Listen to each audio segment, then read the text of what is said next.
Celtic Crossbows, and tonight we're going to be doing the tuning trigger from Dan of Spray Paint on the OP360 Mancung Alligator.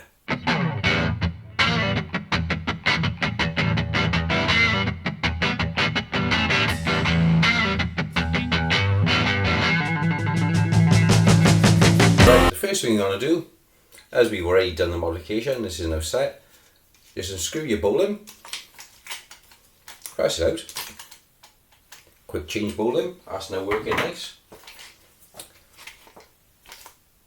Bolt out the handle, take off your cocking arms and take off the side gates. Okay, so you got your cocking arm off. Now we'll take out these 3 screws here, 1 screw there. For those of you who never had one of these apart before, these screws are a really soft, poor quality metal. So make sure you got a nice sharp screwdriver and you get plenty of torque on it, because they do round out. I've had it happen before. Okay, so you just have to pop these off now and on to the next bit. Okay, so your side plates are off. They also act as the runners, or part of the runners, of your cocking arms. Right, next step now, just by there, there we are, little drift there, you push that out with an Allen key, just tap it through, and the same with this one here, is just a pin going through, you just drive them through, screwing a spring in the top. Your trigger's out, you're now completely stripped, you can check this to one side. If we have a look at this now, for the first time, we can do a direct comparison now between the Steamboat trigger system and that from Daniel's Spray Paint. So this is your original design trigger unit from Mancung, virtually identical to one originally designed by Barnett back in the 1980s.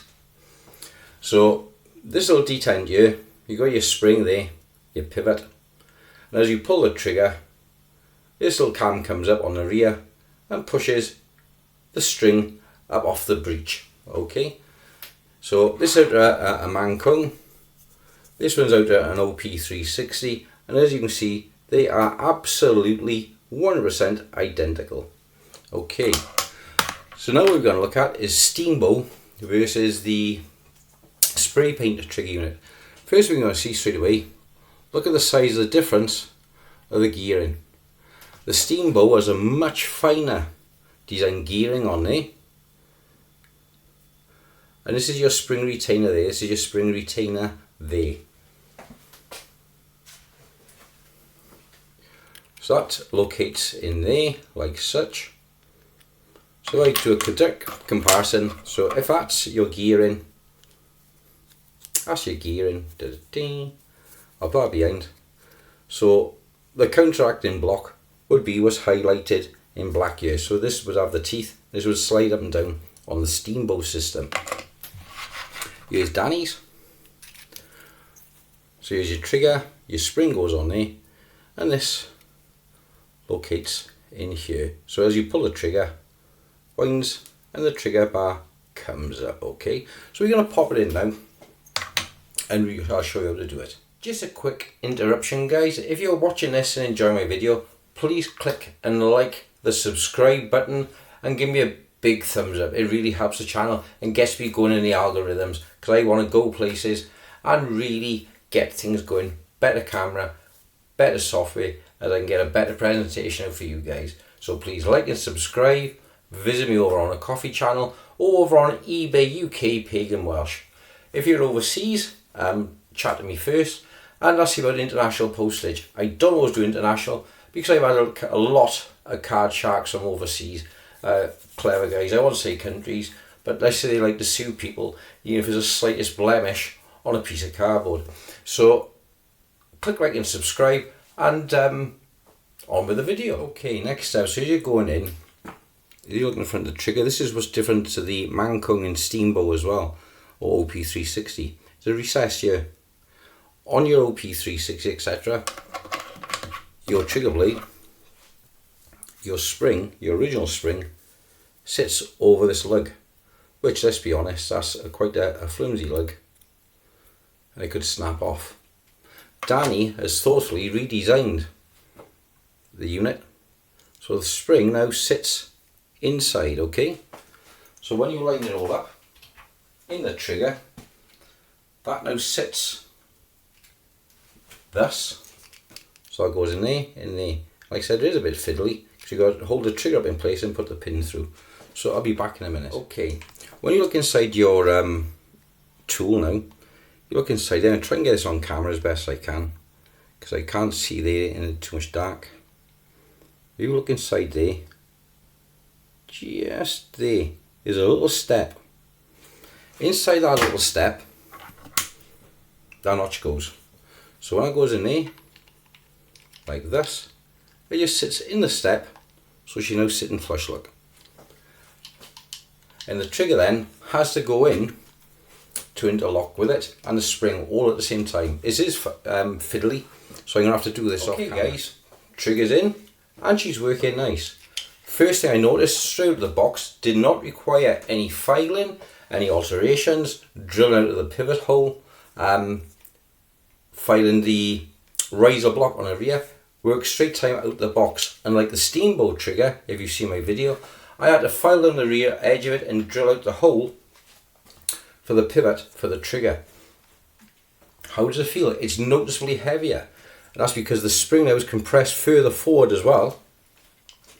And is a more positive feel. You can do a direct comparison on the steamboat, on the trigger, bring it in, and there's a initial little bit of play as it takes up the slack on the spring, and it rises just a fraction higher, you can see that there, than the Danny's design. So it just slightly clears the rail a bit higher and actually comes up against the spring stop there. Okay, so it is a difference in feel of the two. This is a more finely geared trigger with finer teeth, and Danny is a chunkier design. So I'm going to use a bit of lubrication on it now. I'm going to use some dry lube. Now this is used for alloy chains on bikes, etc., racing bikes. And the idea between this is, it won't allow dust or shit to collect. So with the gearing system inside, you don't want shit or anything building up in there. So we just got a couple of drops. Wipe off the excess. Cheers. Yeah, that's much better. Okay. So that's the trigger fitted. Now, it's up to you if you want to fit the safety catch. I'm not, because I'm fitting the magazine. And if you can fit in the magazine, what do you need a safety catch for? Okay guys, we're just going to assemble this and see how she is. Okay guys, so here she is. Just knobbing the bowline in.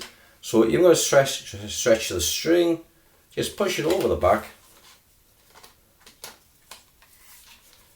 Down she goes. Tighten your nut. And there she is. So as you get your limb change, string off.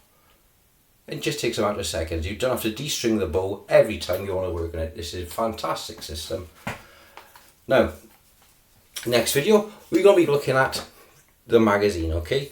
So I ain't going to fire this yet, but I can assure you that is working absolutely perfect. And she comes exactly level with the rail, unlike the steamboat, which actually clears the rail, and it is a really, really nice feel of the trigger.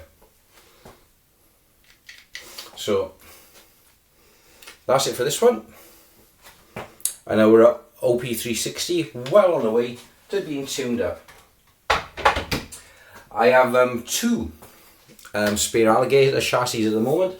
This one I'm using for the series of videos. Afterwards, this chassis, complete with the cutouts and modifications, will be available on my Ko-fi page. Okay, obviously the doesn't come with the bow limbs, it'll just be the chassis, so you can use your own chassis then to do it. I'd probably say 20 quid, something like that, just for the base chassis. Okay, trigger is going to be around about 20-25 pounds, and 25 pounds I've set on the adapter kit. I am waiting for new bow limbs to come in from Mancung. I got 10 on order at the moment, so it shouldn't be too much longer. They'll be here. Okay guys, well, thank you for watching. And I'll see you on the next one, probably on the weekend. And I'll be assembling the magazine in the meantime, because I'm got a clue how to do it, never done one before. Thanks, Em.